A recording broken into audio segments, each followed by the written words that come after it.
에베소는 6장으로 되어 있죠. 에베소서 1장부터 3장까지는 우리를 부르신 목적, 우리를 왜 부르셨는지 이유에 대해서 그 원리와 기초에 대해서 설명하고 있습니다. 우리를 불러주신 이유와 목적에는 두 가지 목적이 있었죠. 에베소서 1장 6절에 언급하고 있는 우리로 하여금 하나님을 찬양하게 하려 하십니다. 그리고 또 2장 7절에 있는 말씀처럼 다가오는 모든 세대에 하나님의 풍성한 은혜를 나타내려 하십니다. 아버지는 이 두 가지 목적으로 우리를 불러주셨습니다. 이어지는 4장부터 6장까지는 바로 이러한 부르심에 합당한 생활을 하라라고 하는 바울 사도의 권면의 말씀입니다. 에베소서가 우리가 통상적으로 교회론이라고 이야기를 하죠. 4장부터 6장까지가 지금 성도의 생활에 관한 이야기인데 그 첫 번째 주제가 바로 교회의 화평에 대해서 오늘 이야기하고 있습니다. 4장 2절과 3절 오늘 읽은 본문을 보면 바로 이 교회의 화평이 어떻게 이루어지는가 그 원리에 대하여 선포하고 있는 내용입니다. 아무래도 이것은 당시의 에베소 교회가 교회 안에서 성도들 간의 사랑이 아무래도 부족했던 것 같아요. 그리고 우리가 요한계시록을 보면 요한계시록 2장 4절에 보면 7교회 중에서 제일 먼저 나오는 교회가 에베소 교회입니다. 그래서 에베소 교회가 칭찬을 많이 받았지만 딱 하나 책망받을 일이 있었는데 그것이 바로 요한계시록 2장 4절에 있습니다. 너의 처음 사랑을 버렸느니라. 그래서 교회의 표지를 옮겨버리시겠다. 교회가 더 이상 아니다라고 하나님께서 선포를 하셨습니다. 이럴 정도로 아마 에베소 교회에서는 하나님에 대한 사랑, 성도들 간에 대한 사랑, 이웃에 대한 사랑이 아마 좀 문제가 있었던 것 같아요. 그래서 이 에베소서 4장 성도의 생활에서 시작을 하는 바로 첫 번째 주제로 4장 2절에서 3절에 걸쳐서 교회의 화평의 원리에 대해서 설명을 하고 있습니다. 비록 교회가 성도들이 모여 있지만 왜 항상 화평하지만은 않은 것일까요? 크고 작은 갈등과 또 다툼이 항상 교회 안에는 있기 마련입니다. 왜 그렇겠습니까? 우리가 예수님을 믿음으로 새롭게 거듭난 사람들이 모인 공동체에서 왜 이러한 일들이 자꾸 일어나는 것일까요? 이웃을 사랑하라고 하신 예수님의 명령을 성도라면 누구나 너무나도 잘 알고 있는 때도 불구하고 왜 교회 안에서 화평이 잘 유지가 되지 못하고 자꾸 분열과 갈등과 이러한 잡음이 생기게 되는 것일까요? 어떻게 하면 우리는 교회의 화평을 이루고 잘 유지할 수 있을까요? 교회의 화평은 어떻게 보면 교회가 이 땅에서 이루어야 할 가장 중요한 것 중에 하나입니다. 왜냐하면 교회가 화평하지 못하면 세상을 향하여 덕이 되지 못하기 때문입니다. 특히나 대형 교회에 화평하지 못한 어떤 이런 불협화음은 정말 이 사회에 미치는 영향력이 너무나도 큽니다. 하나님의 복음에 너무나도 많이 방해가 되는 요소요. 하나님의 이름이 정말 욕되게 되는 경우가 너무나도 많습니다. 우리가 이 교회의 화평이 중요한 이유를 에베소서 1장 10절에서는 이렇게 설명하고 있습니다. 하늘에 있는 것이나 땅에 있는 것이 다 그리스도 안에서 통일되게 하려 하심이라. 이 땅에 교회를 만들어주신 이유는 바로 무엇인가 하면 하늘에 있는 것이나 하늘에 있는 통치자나 권세들이죠. 하늘에 있는 것이나 땅에 있는 것이 예수님 안에서 다 하나가 되게 하기 위함이다 라고 말씀하고 있습니다. 이렇듯 이 땅에 있는 모든 교회가 우리는 다 소중하죠. 그래서 교회가 이제 하나가 되어야 되는데 더군다나 한 교회 안에서는 더더군다나 하나가 되어야 되겠죠. 에베소 교회를 향하여 오늘날 우리 성도들을 향하여 바울 사도는 2절 3절에 걸쳐서 세 단계로 나누어 선포하고 있습니다. 교회의 화평은 어떻게 구할 수 있습니까? 에베소서 4장 3절에 보면 평안에 매는 줄로 성령이 하나 되게 하신 것을 힘써 지키라. 무엇으로 하라고 합니까? 평안에 매는 줄로. 평안에 매는 줄로 성령이 하나 되게 하신 것. 성령이 하나 되게 하신 것이 1장 10절에 보면 뭐였어요? 하늘에 있는 것이나 땅에 있는 것이나 통일되게 하려 하시며 바로 교회죠. 성령이 하나 되게 하신 것을 어떻게 해요? 힘써 지키라. 아멘. 평안에 매는 줄로 지키라고 이야기하고 있습니다. 그렇다면 평안에 매는 줄은 어디에 있습니까? 평안에 매는 줄을 어디에 가면 구할 수 있어요? 평안에 매는 줄이 있어야 지금 우리가 교회가 하나로 될 수 있다고 지금 바울 사도는 선포하고 있습니다. 그것이 바로 우리가 교회가 하나가 되기 위해서는 교회의 성도 수가 많은 것도 아니에요. 아니면 목사님의 설교가 아주 뛰어난 것도 아니에요. 무엇이 있어야 된다고요? 평안에 매는 줄이 있어야만 된다라고 이야기합니다. 이 평안에 매는 줄은 무엇입니까? 에베소서 4장 2절에서 설명하고 있습니다. 사랑 가운데서 서로 용납하는 것입니다. 평안에 매는 줄은 사랑 가운데 서로 용납함으로 너희가 평안에 매는 줄로 성령께서 하나 되게 하신 것을 너희가 힘써 지키라 라고 말씀하시는 것입니다. 이 평안에 매는 줄이 무엇이라고요? 사랑 가운데서 서로 용납하는 것입니다. 그렇다면 이제 우리가 평안의 매는주를 만드는 방법을 알았습니다. 어떻게 하면 됩니까? 우리는 피차 간에 서로 용납하면 됩니다. 그런데 우리가 실상을 돌아보면 우리의 삶의 인생의 경험을 보면 서로 용납한다는 것은 대단히 어렵습니다. 부모 자식 간에도 형제 간에도 용납하는 것이 쉽지 않습니다. 그런데 잘 모르는 성도들 간에, 비록 한 교회에 있지만 우리가 성도들 간에 서로 용납한다는 것은 대단히 어려운 일입니다. 어떻게 하면 우리는 서로 용납하며 살아갈 수 있을까요? 바로 그 방법을 에베소서 4장 2절 전반부에 설명하고 있습니다. 겸손과 온유함과 참음으로, 모든 겸손과 온유로 하고 오래 참음으로, 그래야만이 사랑 가운데서 서로 용납할 수 있다라고 이야기합니다. 이렇게 해서 우리가 서로 용납하게 되면 우리는 무엇을 얻게 됩니까? 평안의 매는 줄을 얻게 된다는 것이죠. 그러면 이 평안의 매는 줄로 교회가 어떻게 됩니까? 하나로 묶여서 우리가 평안을 유지할 수 있다고 하는 것입니다. 다시 한번 순서대로 정리하면 성도들이 겸손하고 온유하며 오래 참음으로 사랑 안에서 서로 용납할 수 있게 되고, 이렇게 성도들이 서로 용납할 때 평안의 매는 줄이 만들어지는 것입니다. 이 평안의 매는 줄이 끊어지지 않고 단단하게 계속 유지될 때 비로소 교회의 화평은 유지되는 것입니다. 이것이 바로 교회의 화평을 이루는 원리에 대해서 지금 선언하고 있는 것입니다. 이제부터는 이 세 단계 각각 한 단계별로 조금 더 상세하게 은혜를 나누고자 합니다. 먼저 평안의 매는 줄을 살펴봅니다. 평안의 매는 줄은 어떤 것을 말합니까? 이 매는 줄에 대한 의미를 우리가 좀 더 살펴볼 필요가 있는데, 우리가 그냥 한글로 번역해 놓다 보니까 매는 줄이라고 하면 마치 무슨 물건을 묶는 줄로 생각하는데, 원어인 헬라어는 순데스마스라고 하는 하나의 명사입니다. 신약 성경에 4번밖에 나오지 않습니다. 이 단어를 자세히 살펴보면 이 순데스마스라고 하는 단어는 바로 관절을 서로 묶어주는 것을 말합니다. 그러니까 두 개의 어떤 뼈가 있을 때 그 뼈가 떨어지지 아니하도록 서로 묶어주는 역할을 할 때 바로 그러한 상황에 적합한 단어가 순데스마스라고 하는 헬라어 단어입니다. 우리가 이것을 한글로 표현하면 우리는 뭐라고 이야기합니까? 인대, 힘줄 뭐 이렇게 번역이 되겠죠. 그래서 이 단어가 사용된 다른 구절을 한번 살펴보겠습니다.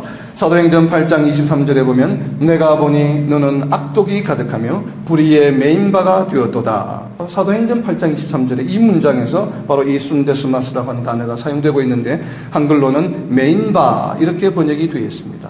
여기서 매여 있다는 것은 어떤 물건에 묶여 있는 것을 말하는 것이 아니죠. 무엇에 묶여 있다고요? 악독이 가득하며 불의에 사로잡혀 있다라고 하는 이런 뜻이죠. 메인바 되어 있다고 하는 것은 바로 이런 의미로 사용이 됩니다.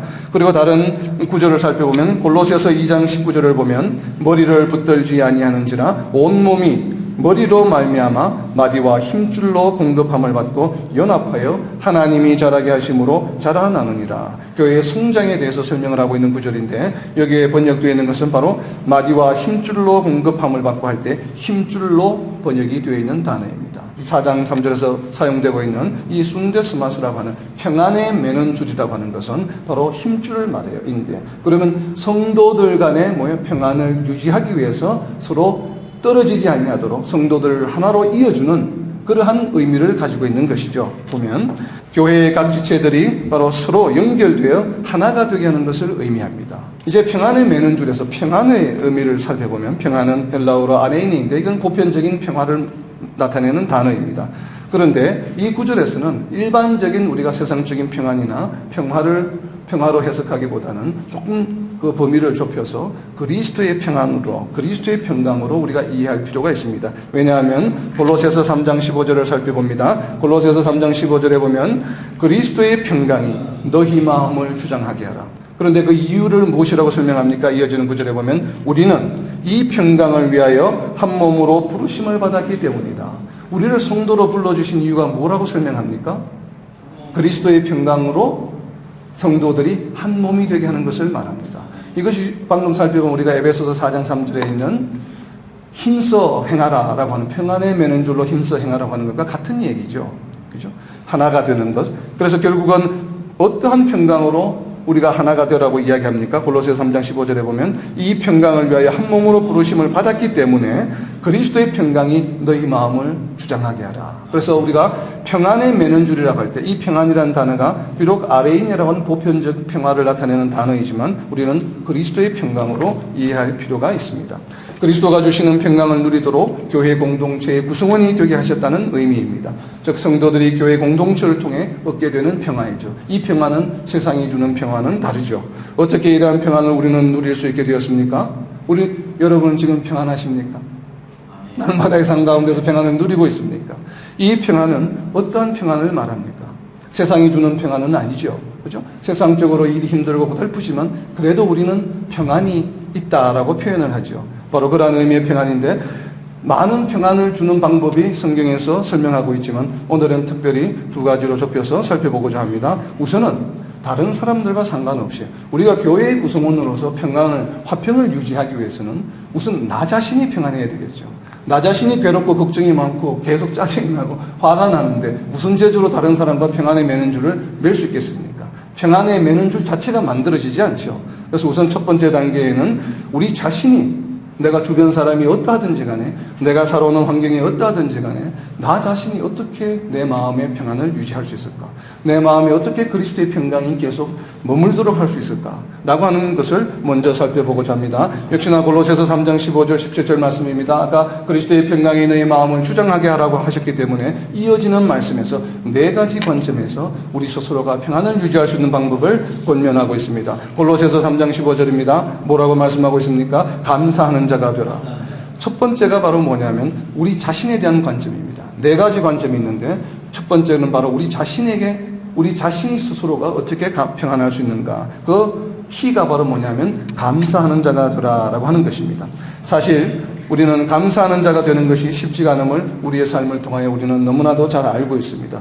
우리는 조금만 상황이 불편해도 뭐가 조금만 만족스럽지 못해도 금방 짜증을 내고 불만을 겉으로 털어내고 맙니다. 항상 만족하지 못하고 우리는 안절부절하거나 염려하고 걱정 근심을 늘 합니다. 그리고 조금만 다른 사람이 서운하게 해도 우리는 금방 서운함을 느끼고 또 그것으로 인해서 마음의 상처가 되고 스트레스를 받습니다.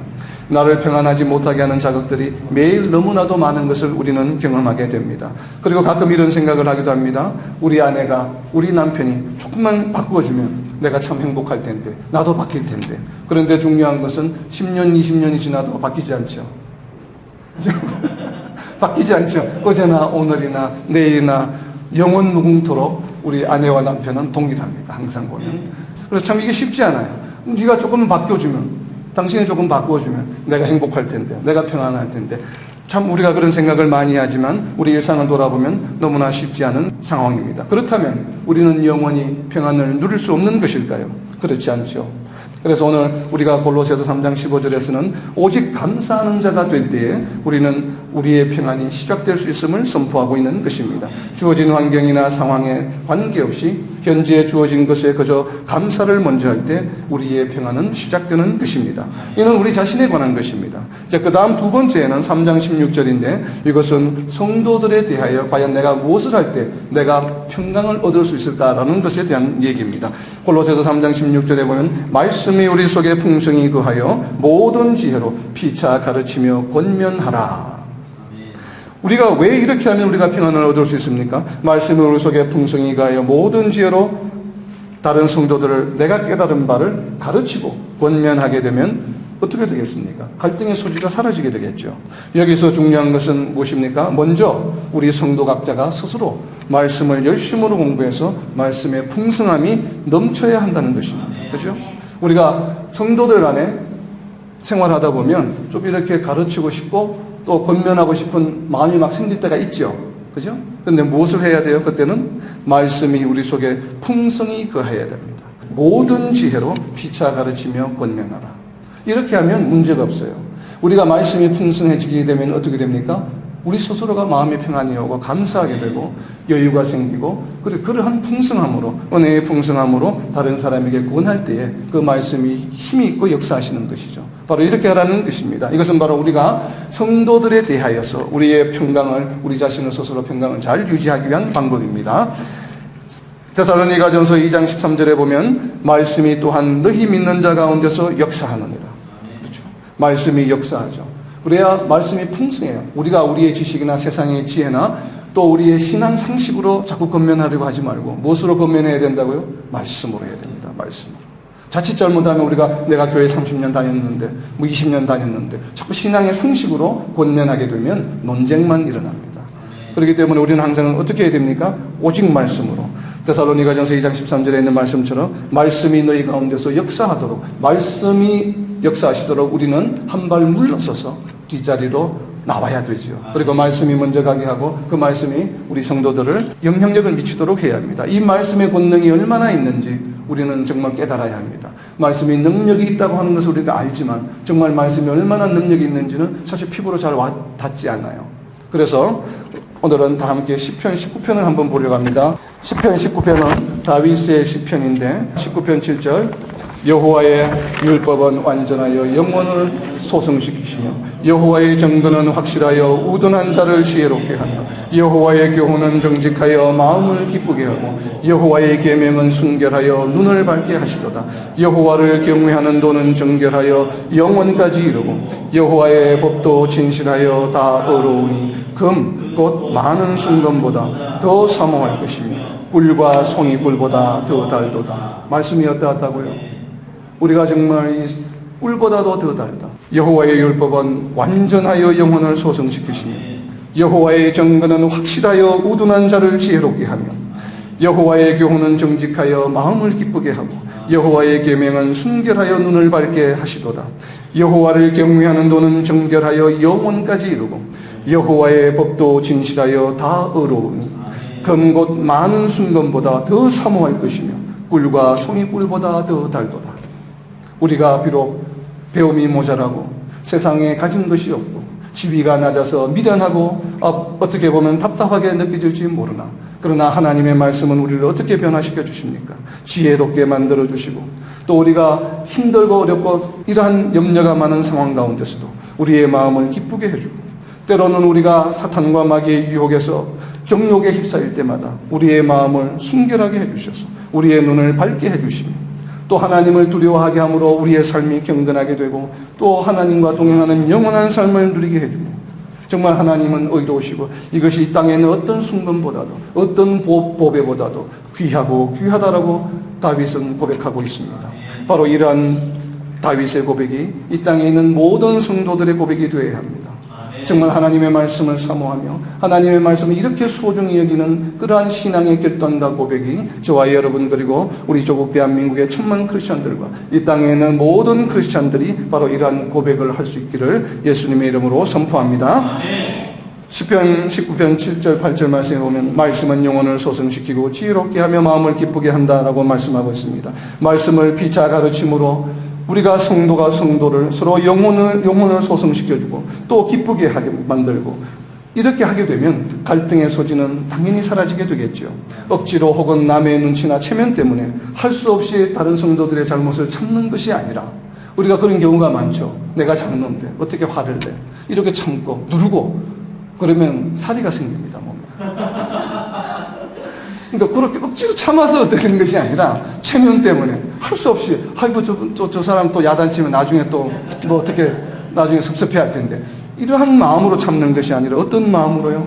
영혼을 소성시키시고 정말 지혜로운 말씀으로 성령께서 우리에게 말씀을 기억나게 하여 주셔서 그 말씀으로 그냥 전함으로 그렇게 내가 스스로 기뻐해서 그렇게 말씀을 전하고 권면할 때에 그 말씀을 받는 다른 성도들도 어떻게 되겠습니까? 마음이 열리고 영혼이 소성되고 마음이 기쁘게 되고 또 그분도 지혜롭게 되므로 스스로의 잘못을 깨닫게 된다는 것이죠.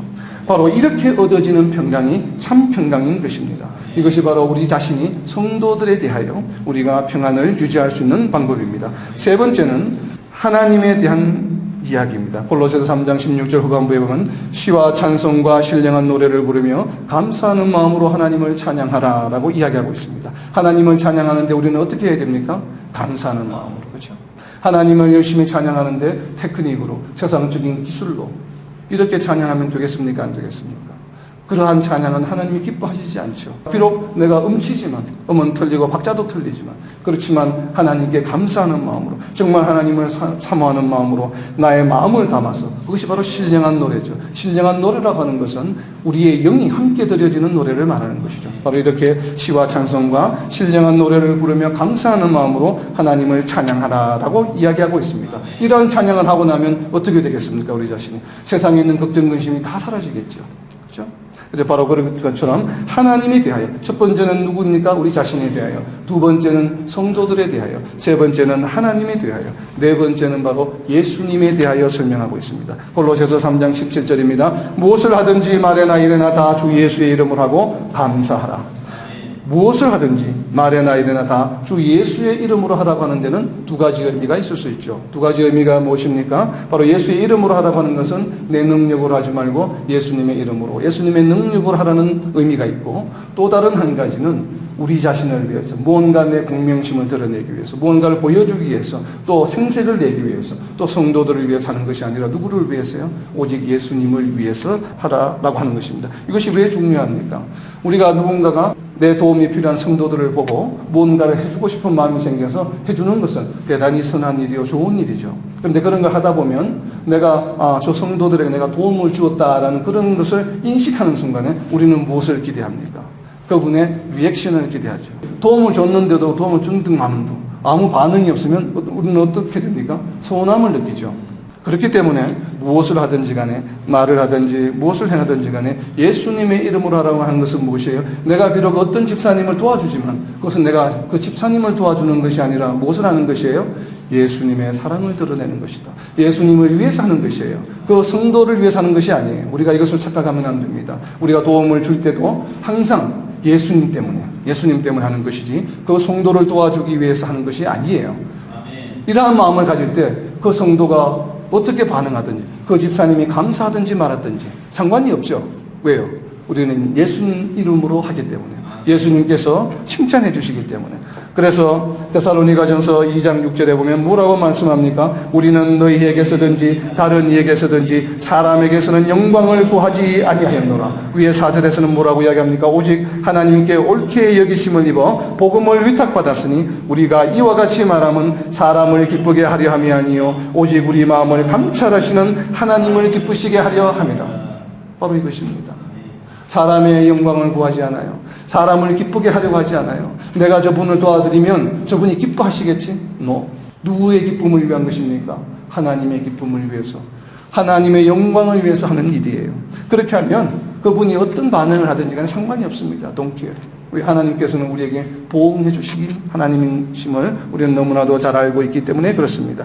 바로 이렇게 할 때 우리는 평강이 찾아오는 것입니다. 모든 것에 감사하고 말씀으로 서로 권면하고 하나님을 찬양하며 오직 예수님의 이름으로 행할 때에 우리는 진정한 우리 자신의 평강을 얻을 수 있습니다. 이것은 이 땅에 있는 성도라면 누구나 스스로의 우리 자신의 평안을 위해서 기본적으로 해야 될 성도의 삶입니다. 교회의 화평을 위한 가장 기본적인 것이죠.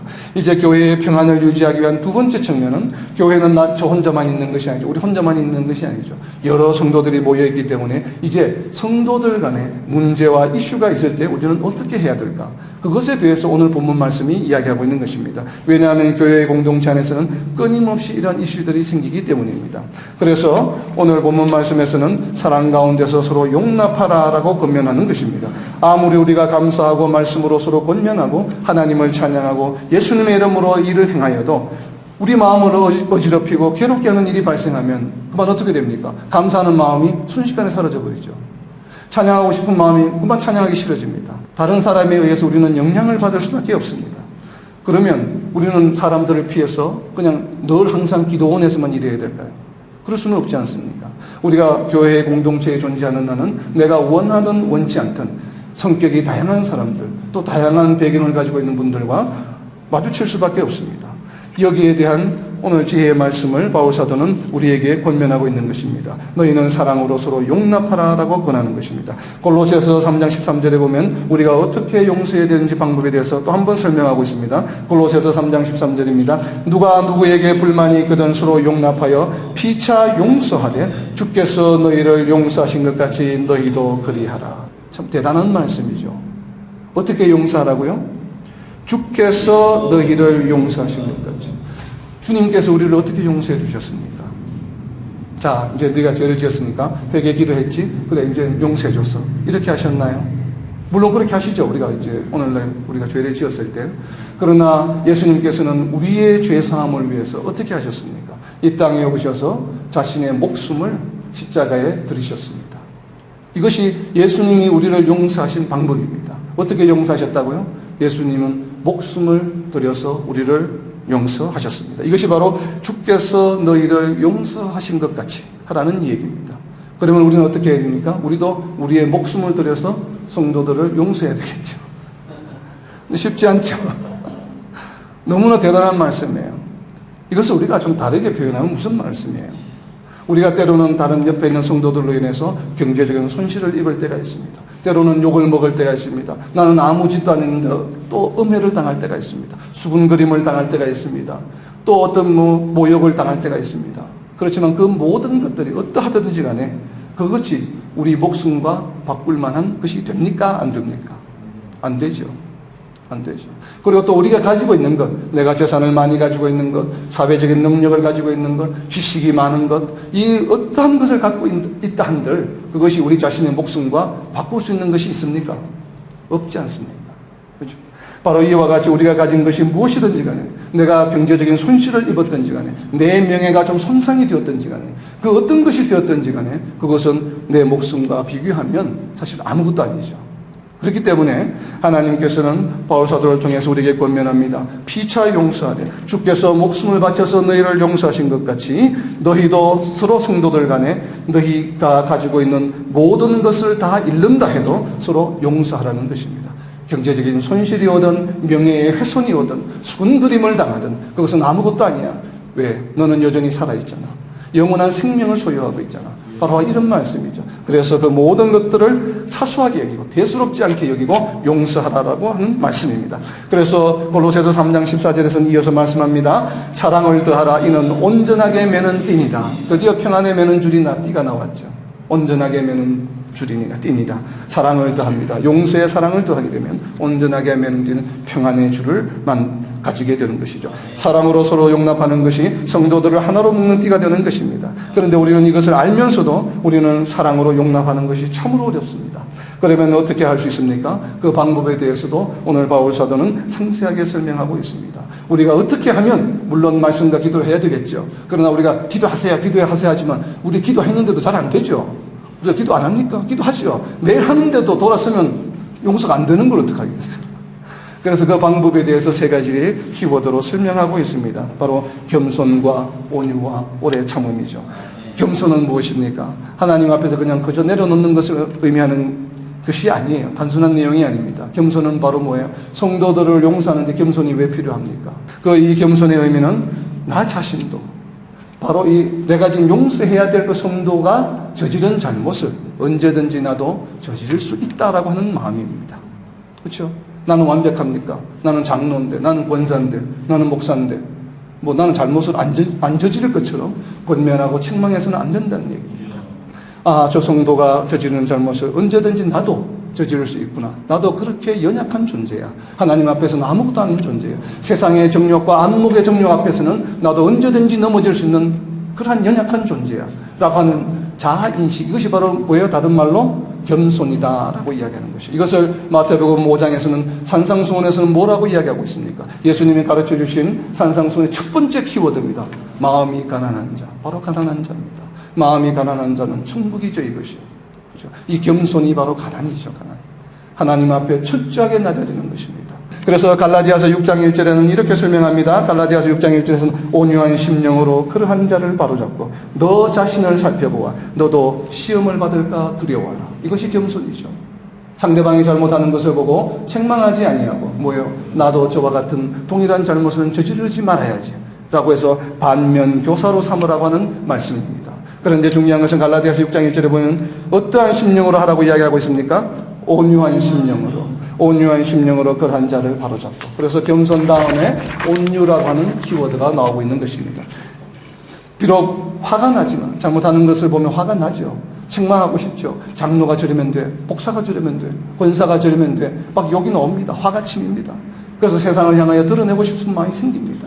근데 그렇게 되었을 때 자신은 카타르시스가 생겨서 시원할지 모르겠지만, 그러나 그 과정을 통해서 결과물로 어떻게 됩니까? 하나님의 이름이 욕되게 되죠.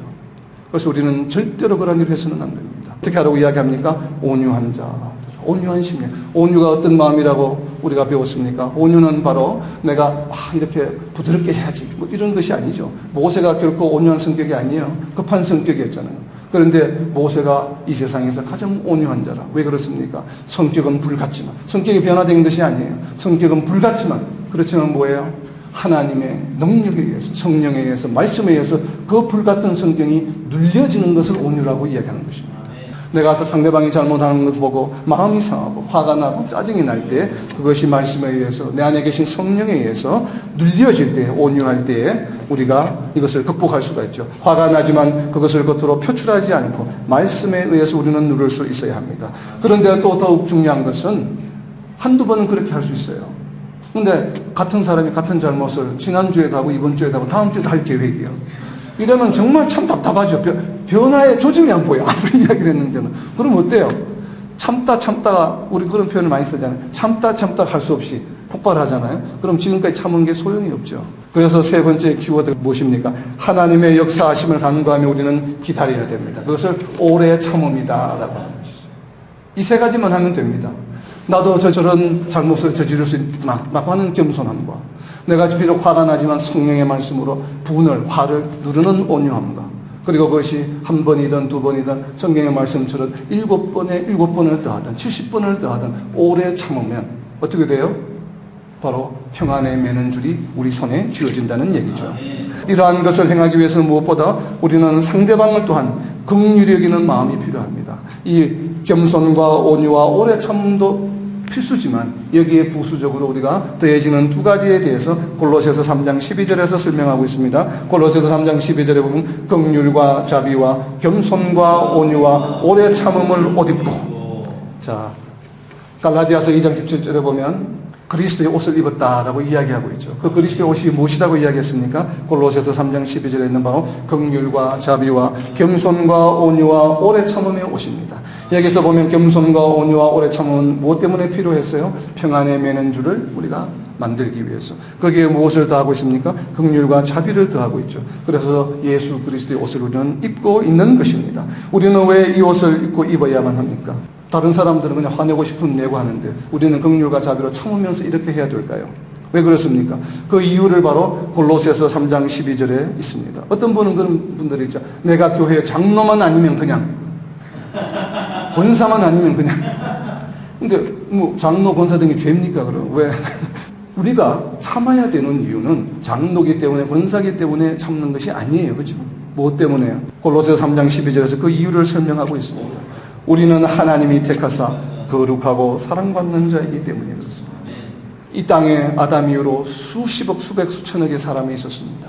그런데 하나님께서는 나를 택하셔서, 예정하셔서 21세기에 태어나게 해주셔서, 우리의 마음을 열어서 하나님을 믿게 해주셔서 하나님의 자녀로 해주셨다는 이 특권, 우리가 지난주 금요일 시간에 배웠죠. 우리를 선택해서 이렇게 해주신 이유가 뭐라고요? 우리 자신만의 구원을 위해서요? 아니죠.